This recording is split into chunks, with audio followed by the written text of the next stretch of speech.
જય જવાન, ભારત માતા કી આવતી 4/7/2026 ના રોજ જે સાણંદ જીઆઈડીસી ની અંદર જે આપણા વડાપ્રધાન મોદી સાહેબ આવી રહ્યા છે, તો આજે અમે ખુલ્લેઆમ કહેવા માંગીએ છીએ કે આખી ગુજરાતનું, આખા ભારતનું પેટ ભરી અને પોતે પેટ ભરનાર આજે જગતનો તાત, જગતનો બાપ ખરા તડકાની અંદર, ચાલુ વરસાદની અંદર પણ ન્યાય માટે કેરાલા જીઆઈડીસી પોલીસ સ્ટેશનની અંદર ધરણા કરી રહ્યો છે.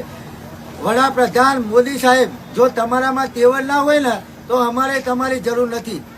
આવતી 4 તારીખે સાણંદ ખાતે તમામ રોડો બ્લોક કરવામાં આવશે. સાણંદ, બાવળા અને ગમે તે જગ્યા હોય તમામ રોડ બ્લોક. જો આ માત્ર આજના દિવસની અંદર તમામ આરોપીઓ હાજર કરવામાં નહીં આવે તો આવતા કાલથી અમે તમામ રોડો પણ બ્લોક કરશું. જય જવાન, જય કિસાન. ભાઈ સમય શાંતિ રાખો.